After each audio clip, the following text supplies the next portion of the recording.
This video is for the half-angle identities part 2, section 6.3. Okay, so we will start off with this problem right here. It says, find the exact value of the cosine of x over 2, given that the tangent of x is equal to 6 and the sine of x is less than 0. Okay, so the formula for the cosine of a half angle is this right here. It's equal to the positive or the negative square root of this expression, 1 plus the cosine of x divided by 2. Now, before you start working with the square root, you're going to have to decide whether this is going to be equal to the positive square root or the negative square root. It's one or the other for any one particular angle. So, you're going to have to choose positive or negative based on the quadrant that x over 2 lies in, and whether cosine is positive or negative in that quadrant. Okay, so we have to figure out what quadrant x over 2 lies in. Now, they didn't give us any direct information about x over 2. Everything that they told us in the given is what the tangent of x is, or the sine of x. So first we're going to have to focus on angle x.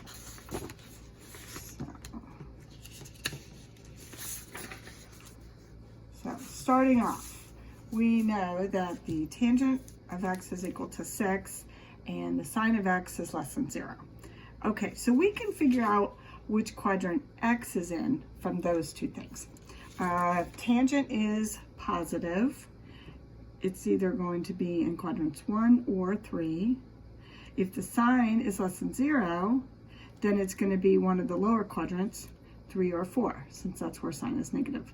Okay, so it'll have to be in quadrant 3.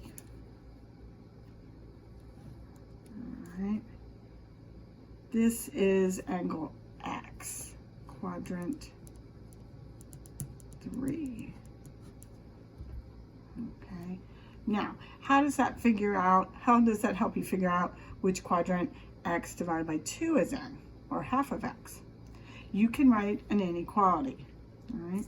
So if you know that x is somewhere in quadrant 3, that the terminal side lies in here, then we can write an inequality and say that it'll be greater than pi, but less than 3 pi over 2. It's somewhere in there. So we'll write it as pi is less than x, which is less than 3 pi over 2. Okay, so that's angle x. To turn that into information about angle x over 2, we can take this inequality we just wrote and divide all 3 parts by 2.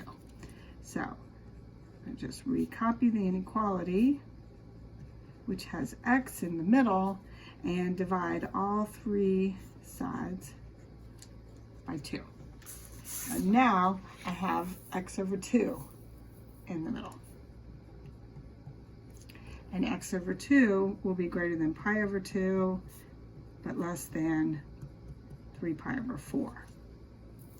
Okay, so then, what quadrant is that? We know that pi over 2 corresponds with the positive y-axis, and this is pi over here. 3/4 pi is actually right in the middle. So our x over 2 is somewhere in here. So, quadrant 2. X over 2 is in quadrant 2. All right, now for any angle that's in quadrant 2, what's true about its cosine? Well, the cosine will be negative. So, going back to the original formula we had, we're going to be selecting the negative.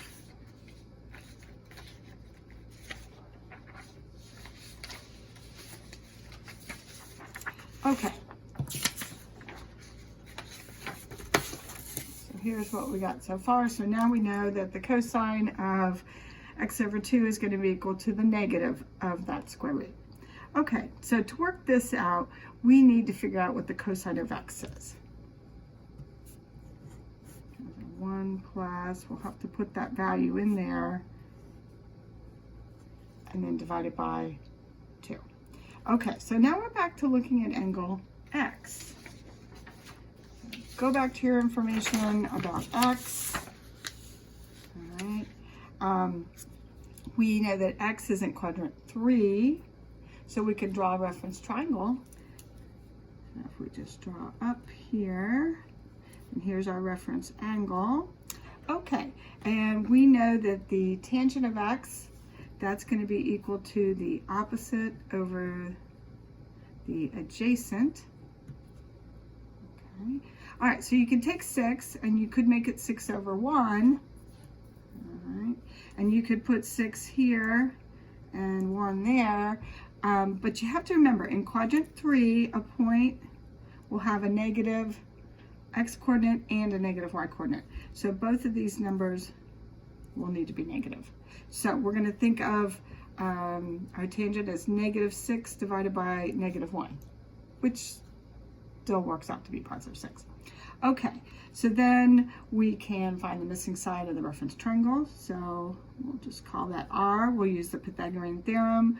-6 squared plus -1 squared will equal R squared.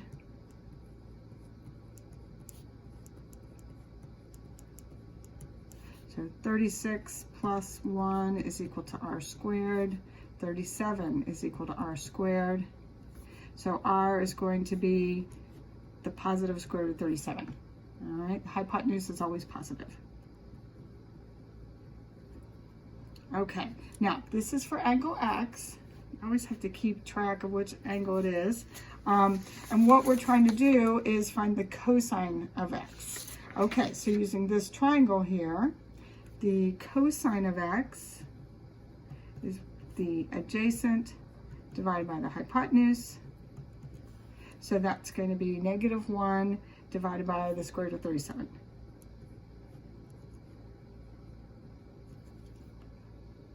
Okay, all right, and so if you substitute that in,